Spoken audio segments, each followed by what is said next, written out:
वागर्था विव सम्प्रेक्तौ वागर्थ प्रतिपत्तये जगतः पितरौ वन्दे पार्वती परमेश्वरौ।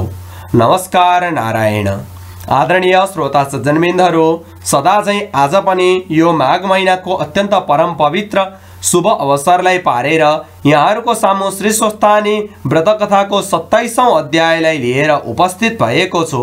म बलराम उपाध्याय खकुरेल। आदरणीय श्रोता सज्जनबिन्दहरू, हामीहरूले श्री स्वस्थानी व्रतकथाको 26औं अध्यायमा सुन्न पाएका थियौं कि राजा भएर राज्याभिषेक गरे पश्चात राजा नवराजलाई ब्राह्मणहरूलाई भोजन गराउने इच्छा लाग्यो र आफ्नो आमाको समीपमा गएर नवराजले भने कि हे आमा, यस जन्ममा गरे मात्र अर्को जन्ममा प्राप्त गर्न सकिन्छ, तसर्थ ब्राह्मणहरूलाई बोलाएर भोजन गराऊ। आफ्नो आमा गोमासँग सल्लाह लिए नवराजले पनि मन्त्रीलाई बोलाए सम्पूर्ण ब्राह्मणहरूलाई ब्राह्मण भोजनको लागि निमन्त्रणाका साथसाथै ब्राह्मण भोजनका सामग्रीहरू पनि तयार गर्नको लागि आदेश दिए र मन्त्रीहरूलाई बोलाएर भने कि हे मन्त्री, वरुणापुरमा अग्निस्वामी नाम गरेका एकजना ब्राह्मण बस्नुहुन्छ। उहाँकी छोरी चन्द्रावती मेरी पत्नी हुन्। उनलाई पनि लिन पठाउनु र आजको 4 दिनमा आइपुग्नु भनेर वरुणापुरका अग्निस्वामीलाई पनि खबर गरिदिनु। तब मन्त्रीले पनि राजाको आज्ञालाई पाएर डोलेहरूलाई आदेश दिए त्यहाँबाट तुरुन्तै वरुणापुरमा जानको लागि डोलेहरू खटाइदिए।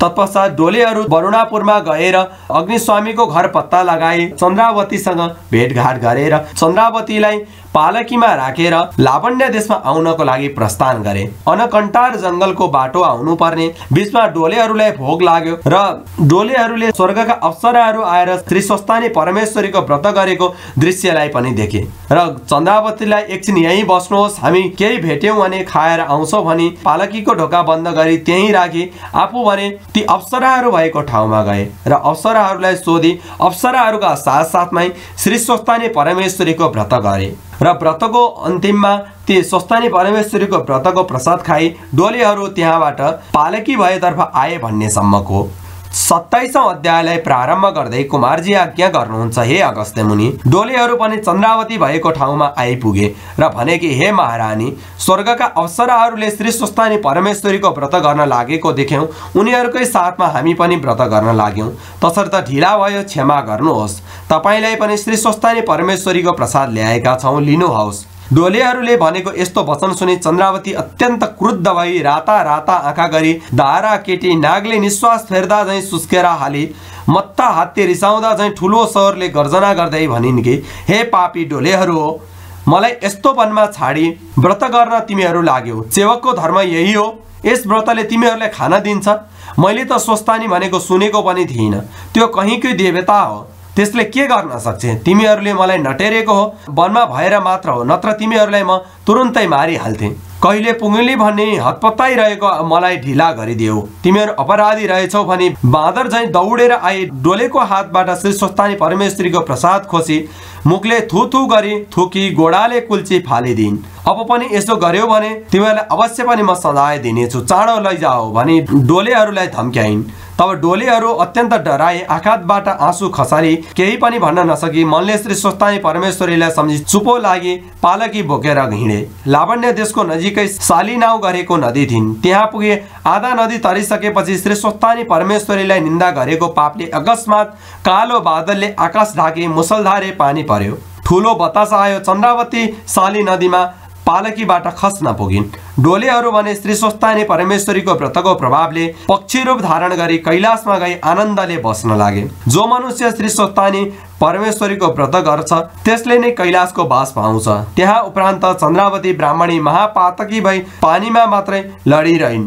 जुन दिन चन्द्रावती साली नदीमा खसिन् त्यस दिनदेखि साली नदीको पानी पनि स्थिर भयो, बग्न छोड्यो। माझीहरूले यो कुरा देखेर अत्यन्त आश्चर्य माने। यो नदीमा कतै ग्रह आएर बस्यो कि अथवा नाग आई बस्यो भनेर अनेक तर्कनाहरू गर्न लागे र कोही उत्पात हुन लाग्यो, यस्तो भयो उस्तो भयो भनी कुराकानी गर्न लागे। तब राजा नवराज छेउ गएर भने कि हे महाराज, साली नदी स्थिर भएर बसेकी छिन्। यस्तो भएको हामीले अहिलेसम्म सुनेका पनि थिएनौं, आज आफ्नै आँखाले देख्न पर्यो। आश्चर्य भयो, विचार गरी बक्सनुहोस् भनी बिन्ती गरे।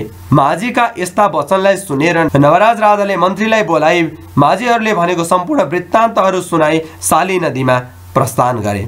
माझीहरूलाई साली नदीभित्र केही जन्तुहरू छन् कि भनी जाल हाली हेर्न अहर्याए। माझीहरूले पनि हवस् भनी जाल हाली हेरे, चन्द्रावती ब्राह्मणी जालमा अल्झी आइन्। चन्द्रावती कस्ती भएकी थिइन् भने शरीरमा कुष्ठरोग भई हात पाउ खसेकी, होस नभएको, हिलोले छोपिएको। देख्दै मुडो जस्तो लाग्ने चन्द्रावतीलाई यो वस्तु हो भनी ठहर्याउन नसकी नदीको किनारामा लगी फालिदिए। फेरि जलभित्र पछि खोज्न लागे, केही पनि पाएनन्। तब हे महाराज, हामीले त केही पनि पाउन सकेनौँ भनी बिन्ती गरे।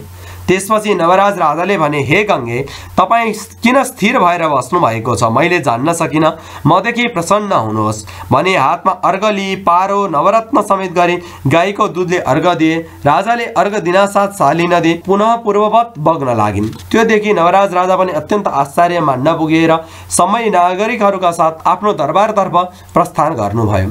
त्यहाँ उपरान्त चन्द्रावती ब्राह्मणी पनि कस्ती भइरहन् भने क्षणमा बेहोस हुने, क्षणमा होसमा आउने, क्षणमा मूर्छा हुने, कहिले भोग लाग्ने, कहिले प्यास लाग्ने, यस्ता तरहले महाकष्टको साथ मुडो लडे झैँ शाली नदीको किनारमा लडिरहन्। एक दिन साह्रै भोग लाग्यो र खानेकुरा केही नपाउँदा माटो हातमा लिई खान लागिन्। त्यो माटो ढुङ्गा भयो, ढुङ्गा पनि खाउँ भन्दा हाड भयो र हाड पनि खाउँ भन्दा खरानी भयो, खरानी पनि खाउँ भन्दा ठुलो बतासाई उडाइ लग्यो। श्री स्वस्तानी परमेश्वरीलाई निन्दा गरेको कारण शीत, प्यास, भोगदेखि अनेक दुःखहरू सही रहिन्।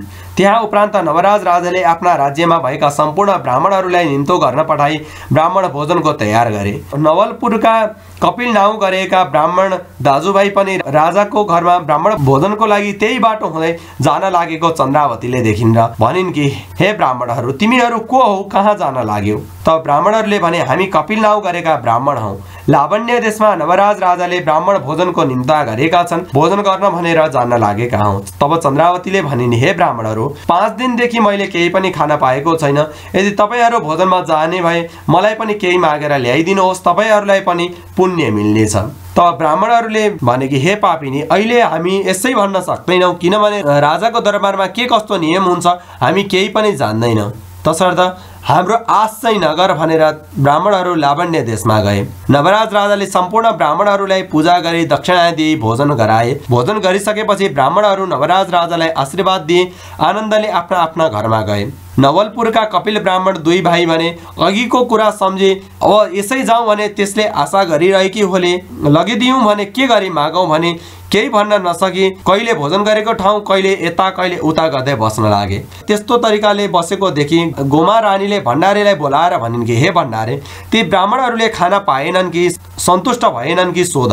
भण्डारीहरूले पनि हवस् भनी ब्राह्मणहरूको समीपमा आई भने, हे ब्राह्मणहरू, तपाईँहरूले खाना पाउनु भएन कि अथवा सन्तुष्ट हुनु भएन? इच्छा भए फेरि भोजन गर्नुहोस् भन्दा ब्राह्मणहरूले भने, हे भण्डारे, महाराजको कृपाले इच्छापूर्वक भोजन गर्यौँ, सन्तुष्ट पनि छौँ। हामी यहाँ आउँदा शाली नदीको तीरमा शरीरमा कुष्ठरोग लागेकी, हात पाउ पनि खसेकी, कोही स्त्री जातिले कहाँ जान्छौ भनेर सोधे। हामीले राजाकोमा ब्राह्मण भोजन गर्न जान्छौँ भन्दा तिमीहरू भोजनमा जाने भए मलाई पनि केही ल्याइदेऊ, 5 दिनदेखि केही खान पाएको छैन भनी थिए। त्यसै कारण हामीहरू यहाँ त्यही आशा गरेर बसिरहेका छौँ। यो सम्पूर्ण कुरा भण्डारीले गोमा रानी छेउ गएर भने। तब गोमा रानीले भनिन् कि, ती 2 ब्राह्मणलाई बोक्न सक्ने जति अन्न दिएर पठाऊ। भण्डारीले पनि हवस् भनी भण्डारमा गएर र भण्डारमा राखेको वस्तु केही पनि पाउन सकेनन्। नवराजको सम्पूर्ण भण्डार सुकेर गए। भण्डारीहरूले महारानी गोमा छेउ गएर भने, हे महारानी, राखेको ठाउँमा त केही पनि छैन, के दिउँ भनी बिन्ती गरे। गोमा रानीले त्यस्तो सुनि आफै भण्डारमा गई हेरिन्, तर देने कुरो केही पनि देखिनन्।